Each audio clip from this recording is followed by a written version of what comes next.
Hey everybody.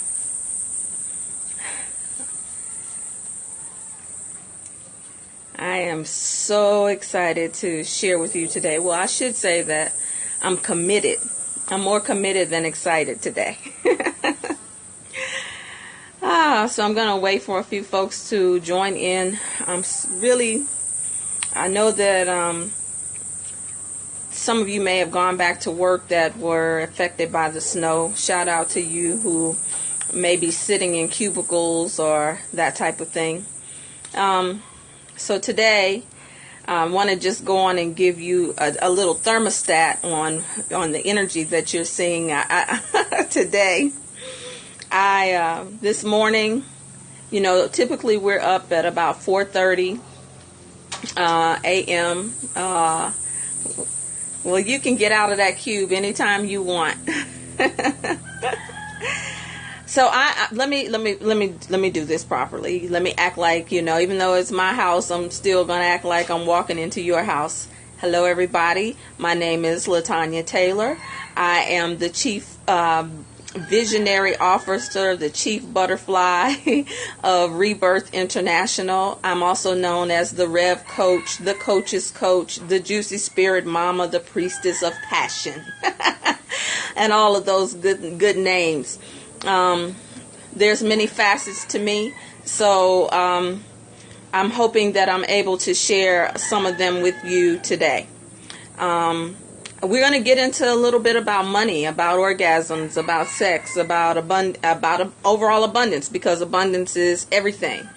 And in this 14-day journey, we're on day 7, and I've been sharing with you pieces of me that may connect with pieces of you, so that you can remove obstacles to you showing up for yourself, for your goals, for your New Year's resolutions, for any of the things that you have been saying that you're going to do, that you want to do, and you've been putting off, and it's been okay with you.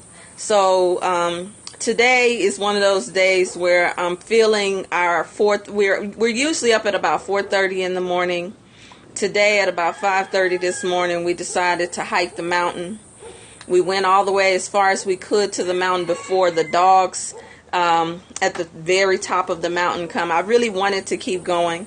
And then I went and got toes done. And then from there, we went to find an organic grocery store, which is a big deal here. You would be surprised how difficult it is. The things that we're so used to having in Costa Rica, those things like quinoa. I'm going to just shout out some prices to you, right? The quinoa here was like $12. The nuts here were $20. All of the things that we are used to eating. Bragg's liquid amino acid was $18. Apple cider vinegar was $18. It was just like, wow, all these things that are a part of your lifestyle that you may take for granted, that's not a part of other people's lifestyle. But this morning we got a real organic breakfast, and I told you all that I had been having some weird symptoms. Part of it I know was the coming out part, the part of me sharing, my story, parts of my story that I've never shared before. So open. And someone said, where were you shopping? I was shopping at the Green Market in Costa Rica. That's the context of what I'm saying. So my body loved all of it. My body loved the hike up the mountain. And I'm still having a little bit of nausea or something that's going on. But I said that because sometimes it's not going to feel good when you're committed to doing something. It is important to still show up. And so, okay, yes indeed. Here we go. I'm not going to stop the broadcast to block you, but I will block you, boo. So, that being said, today I'm going to share. I always say we, because I know I'm not doing this by myself. I know that I'm doing this in concert with a whole choir of ancestors who have been nudging me and pushing me. This topic may be just as much of a release as yesterday's topic on the regarding the dark side of being anointed, powerful, and purpose. Resistance is something that we call other things, and it is an abundance blocker. Resistance can block us in the most covert ways to having the things that we desire, mind, body, and spirit. Resistance will show up like being late. Resistance will show up by not showing up at all and no explanation and just blowing it off. Resistance will show up as just denouncing what it is that you've so earnestly say that you want it. I've had so many women, of course, because you know that in my work when I'm counseling women, so many women will say, I want this, I want that, and then when it comes time to invest in themselves, all of the resistance shows up. All of the resistance shows up, and you wouldn't have to be marketed to if we were a collective who were already bought into our own success.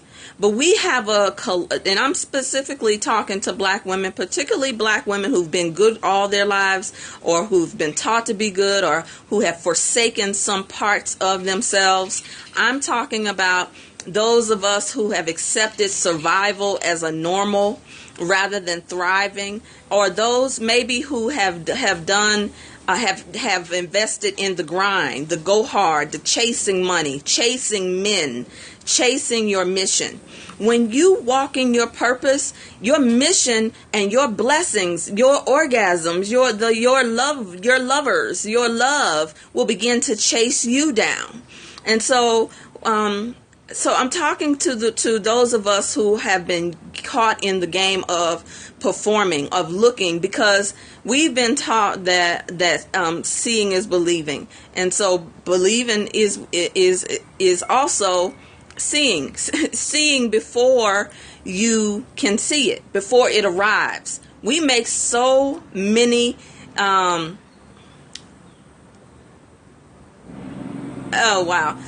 we have so many ways that things show up in our life based off of what we can see.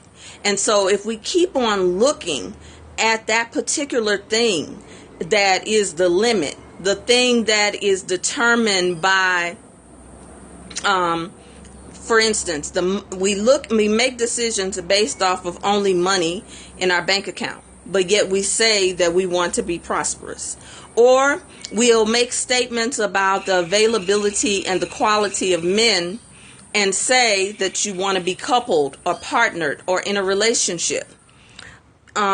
We say that we want to one day be an entrepreneur, but we haven't put any type of plan in place to be an entrepreneur, to talk to entrepreneurs, to begin to getting the mind ready for the jump. Because no matter, I remember when I was my mission was growing inside of me. I was being prepared. I was really working through my own stuff to be able to show up. I'm talking about the practical things of being able to have a cushion, if you will, to jump into. But one thing that everybody said that I talked to that were an entrepreneur, there is going to come a time where you're going to have to jump. But there is also going to come a time when your purpose gets so big inside of you that you will be pushed. But the push doesn't come. It looks like being fired. It looks like being laid off. It looks like a contract ending. It looks like a company closing down. It looks like unemployment. But that is because oftentimes we have prayed prayers on the way to the job, on the way to the thing that we do not like. And those prayers are, I know that there has to be something better than this. Oh my God, I cannot believe it took me 2.5 hours to get to work commuting today. I cannot stand what I'm doing, but it pays good.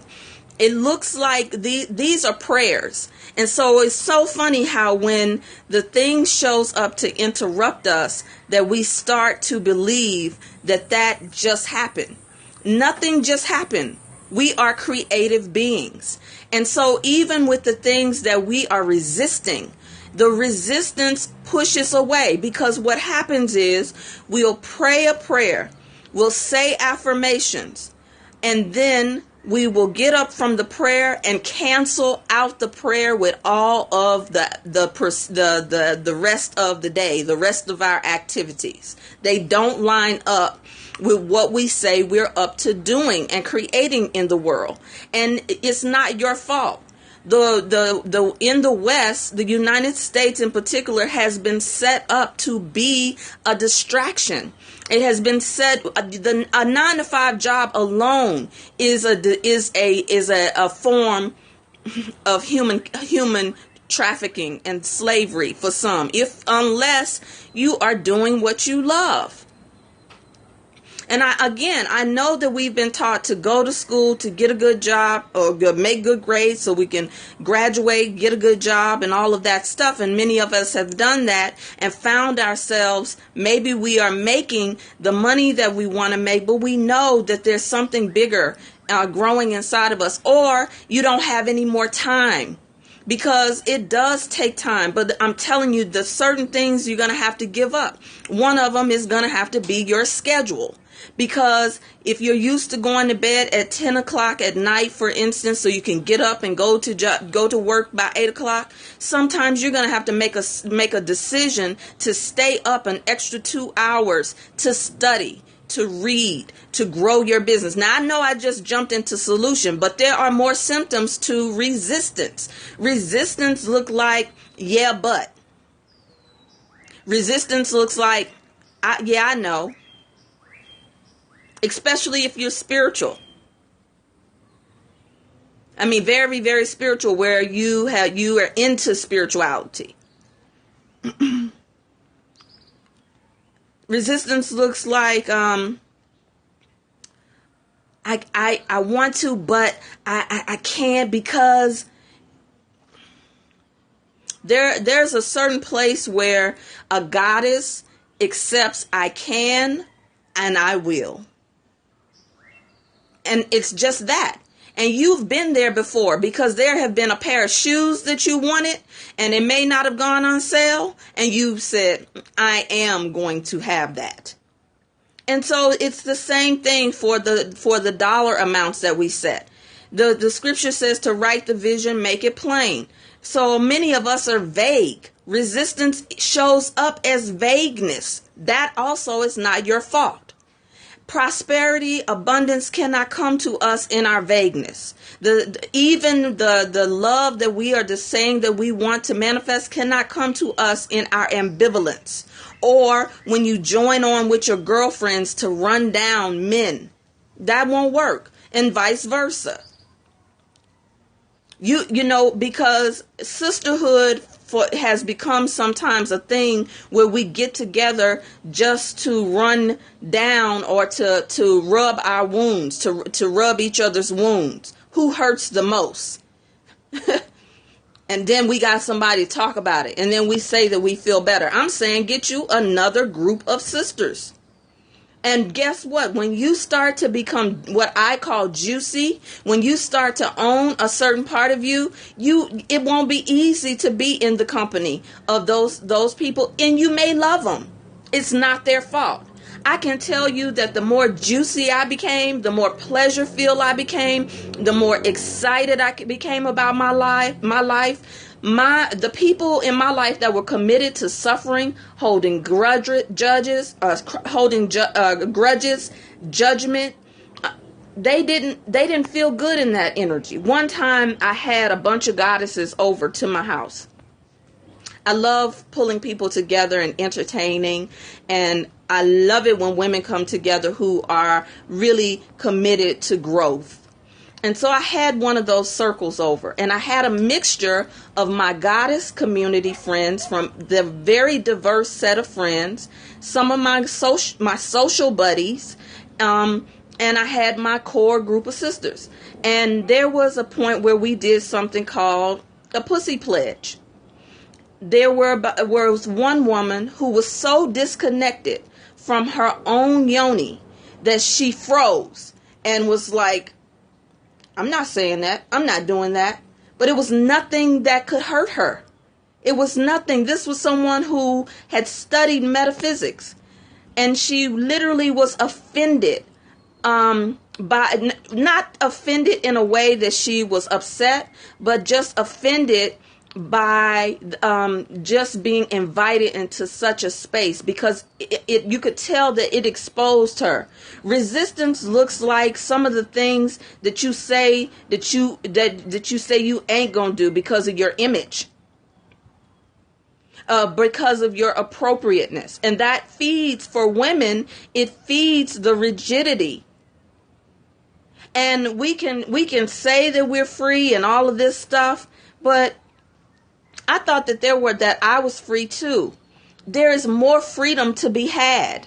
There's more freedom for you, but you have to make a decision, and once you make a decision, there has to be a commitment to question the areas that you feel the most uncomfortable around. You have to question that thing. Where did this belief come from? How did I start believing and thinking that this is the way that I'm supposed to operate with my money, at work, in my relationships, with motherhood, with women, or just with myself?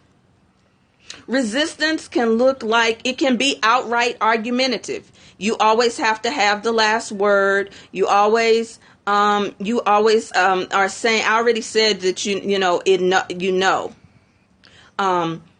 That I know is a really, really, really big one.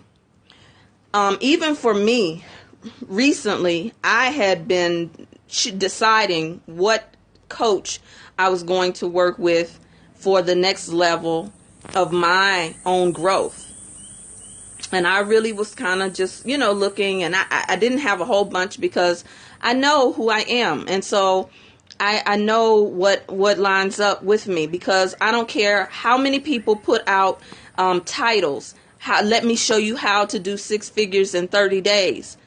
If they are not evolved in their thinking, they're going to show me the traditional way to do it. And I shared with you about when you are anointed, when you are powerful, when you are purposed, particularly when you are not like everybody else. You're not saying the same thing as everybody else. You're not called to the same thing. Then you can't just do what everybody else is doing. So I remember when I had heard my coach now that, I heard her talking, and she was using all the language that I use. So I wasn't sure, because at a certain point in your journey in spirituality, you start to say, well, I've heard that before. I know that. Or you think that you can read it in a book and figure it out. Remember that? Figure it out.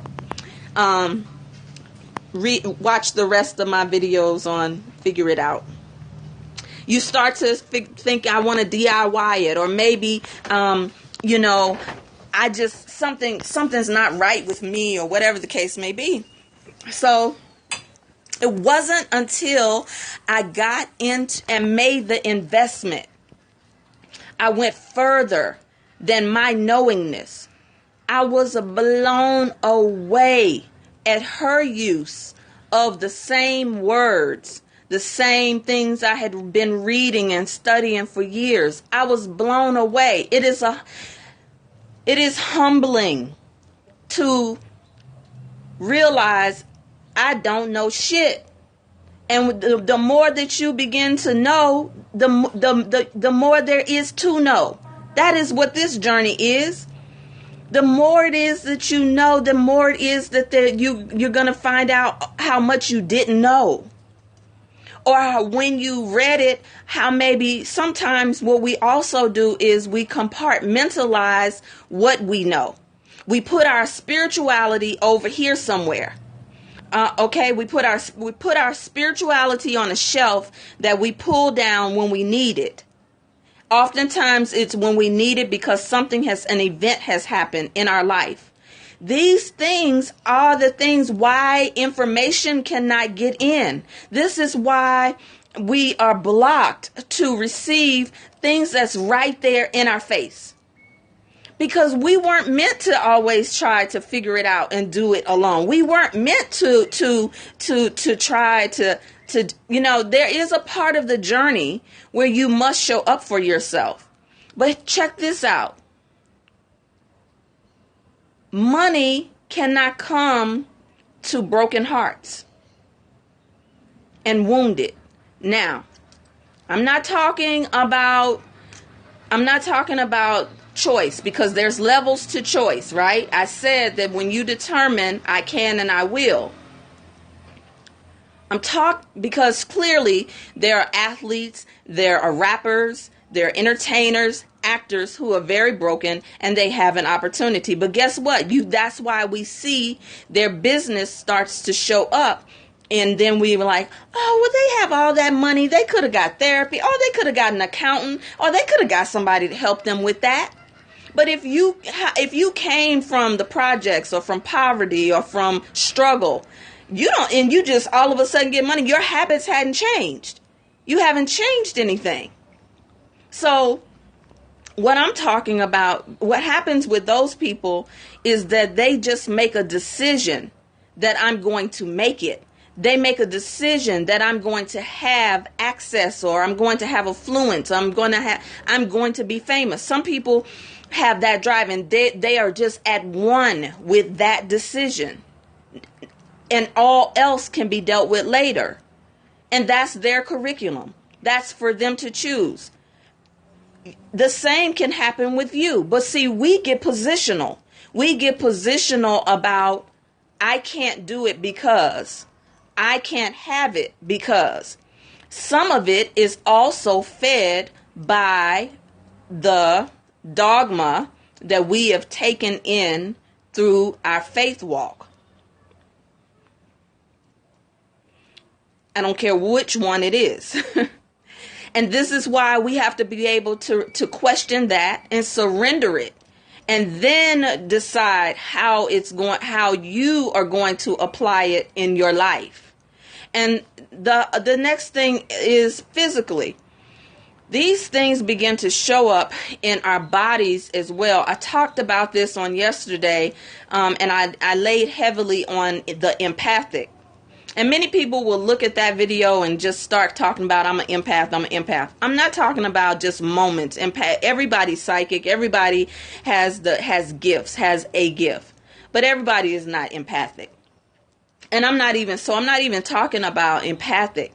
I'm talking about for women, when we are walking in resistance because we had an event that we experienced that happened, and we hold our stories inside of our body, inside of our mind, inside of our spirit.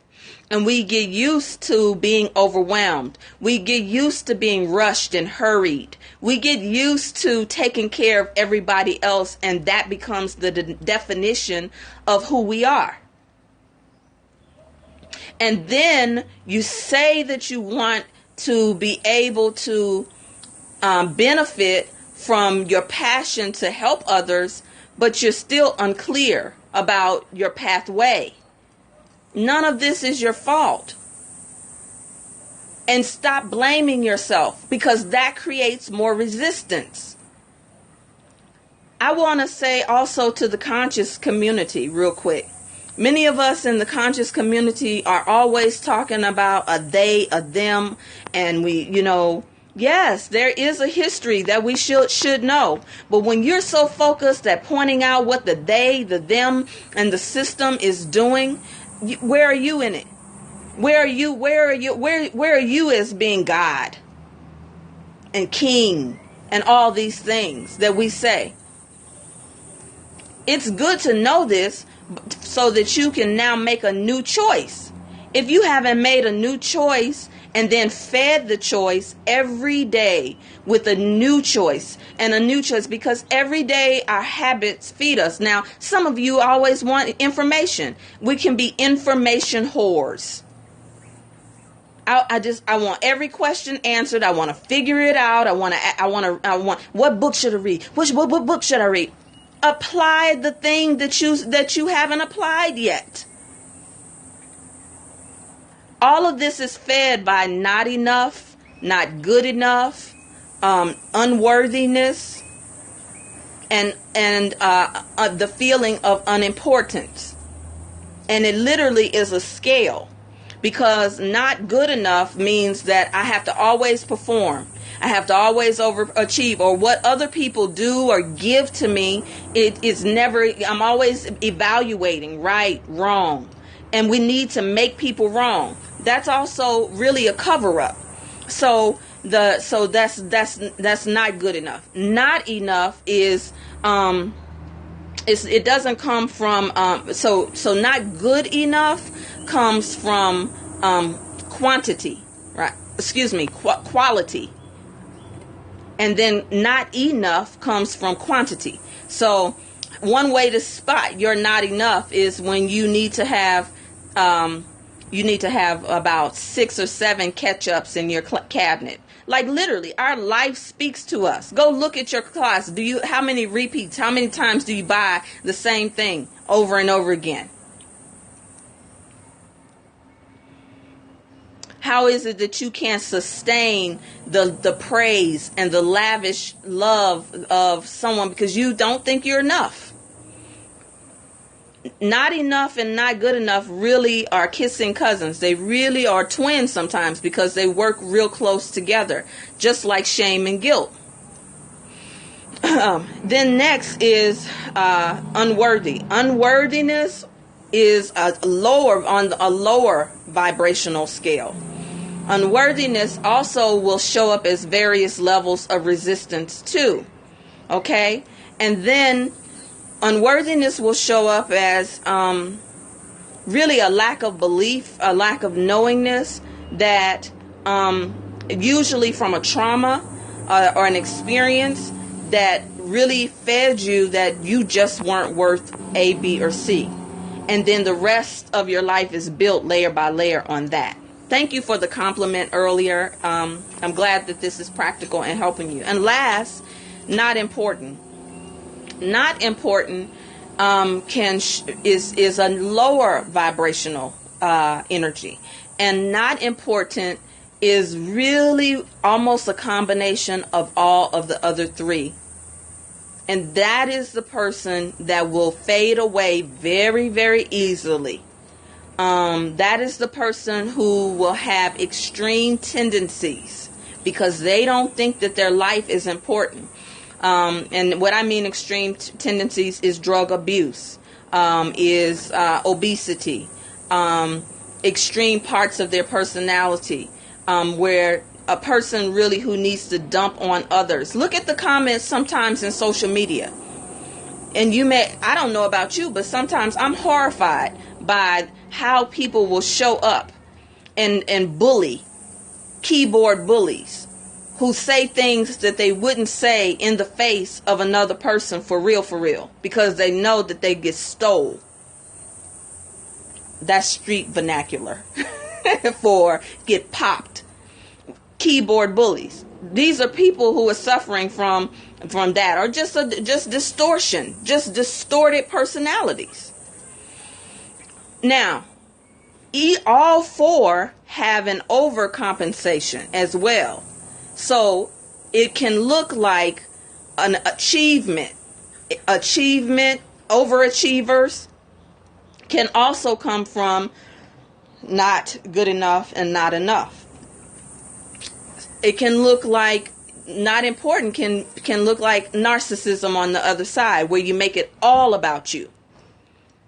So you see, this is why you have this, you hear that therapy is not a bad thing. Because when we start saying that, my money is short, but my bills are long, or I want to do this and I want to travel here, I want to go here, but I can't. I've been there. And it's like, what are you willing to give up? The first thing that you might be willing to give up is that what you think and what you believe is absolutely the truth.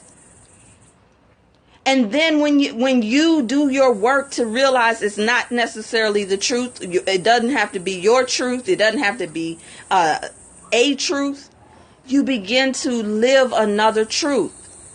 Money has ears. It hears you when you denounce yourself and your powers, when you look outside of yourself. Money has ears. But guess what? So does the organs in your body. So do the relationships that we I want it but I don't want it energy. So we say we want it and then we push it away.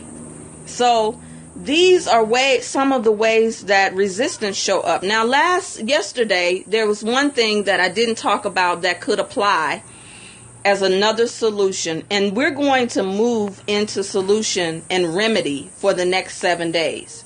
I've been sharing pieces of my story. Some of you have been inboxing me or sharing in Good Girls Gone Goddess on Facebook pieces of your story and how you have been impacted. Thank you for that. It's the equivalent of tithing. Let me tell you another way resistance shows up before I go into the law. Resistance shows up in your hiding and your cover up, especially on social media, because it's easy to be a taker and not a participator. You take from the space when you are in it and you don't show up in it. You have to make a decision that I'm going to show up everywhere, that I matter, that I have value, that I'm worth being visible. You have to just make a decision first. That's the first thing you've heard me say throughout this broadcast. And then follow up with actions that match. And then the last thing is the law of detachment. Even when I talked about the dark side of being anointed, purposed, and what was the other one? I forgot the other one. Just that quick, because I want to make sure I get in the law of a detachment, because it applies to resistance. It applies to even a committed decision and a committed choice. And it applies to thank you, powerful. Thank you so much, Karen. There's a point when you have to detach, because there's a science to all of this in universal law.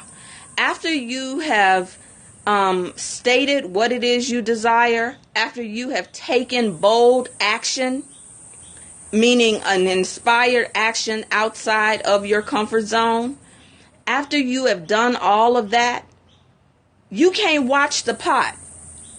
You got to back away and let that thing cook.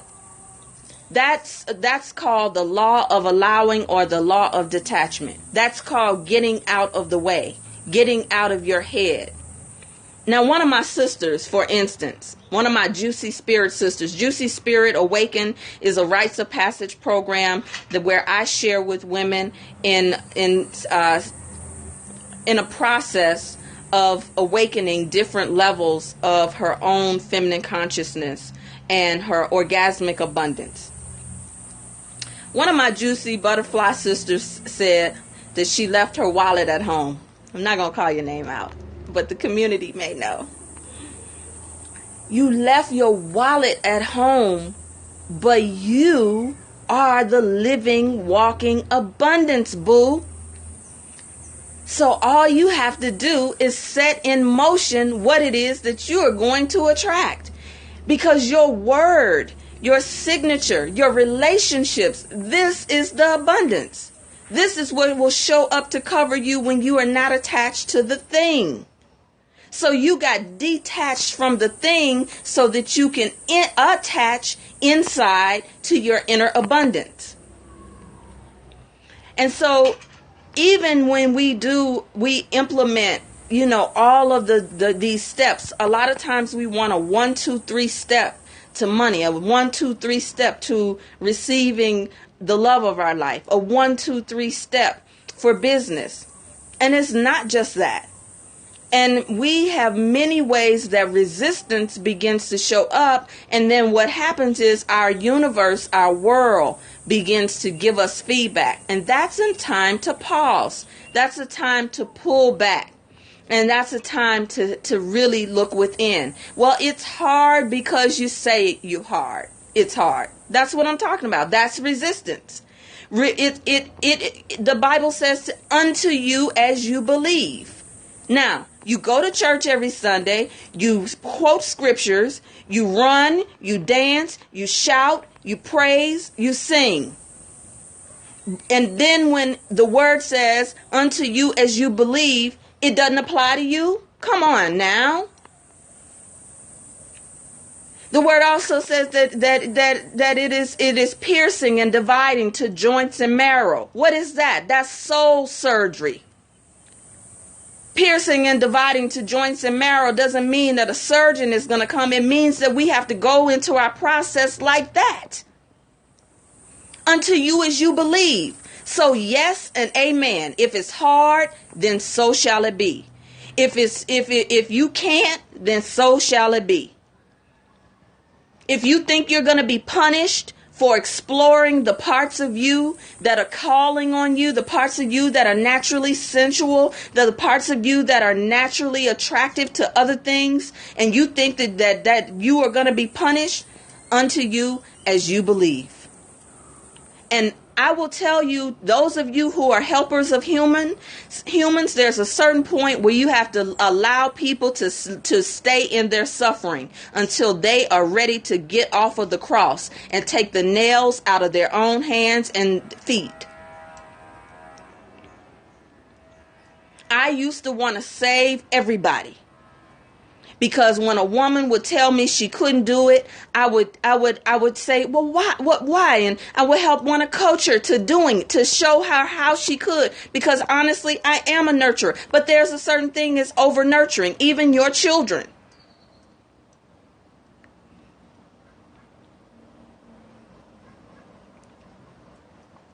What are you hearing? What are you seeing? What are you feeling? It's time. I've given you 3 strategies to unblock, to begin unblocking. If you literally just applied those 3 and started to become more curious after you applied those 3, you will become unblocked, less resistant to your own goodness, your own abundance, your own beautifulness. I swear I didn't think that I was going to talk this long.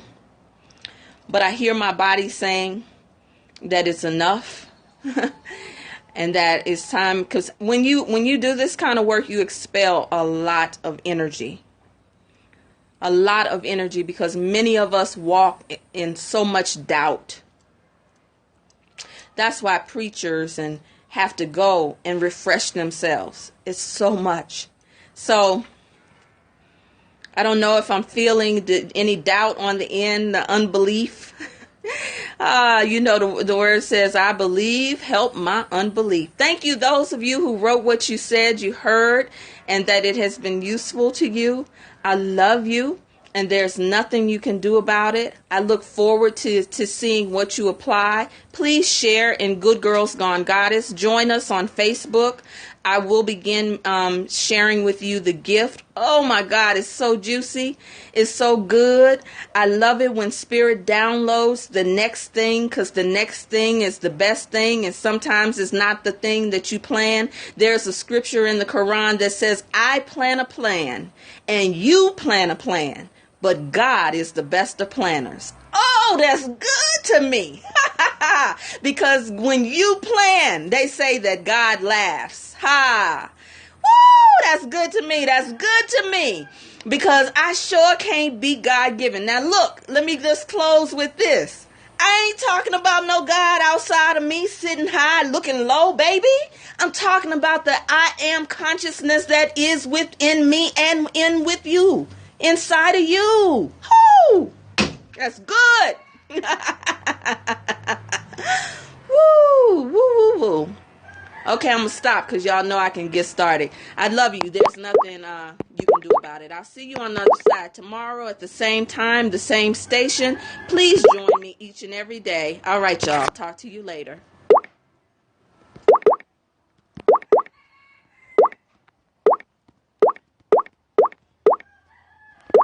This thing don't want to end. My fingertips.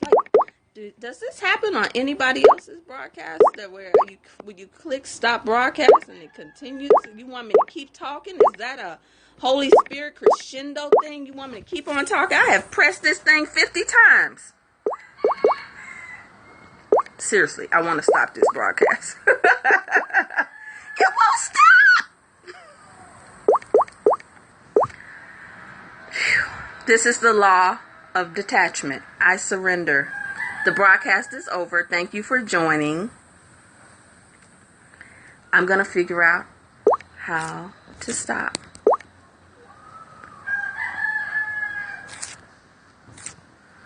Lord have mercy on today.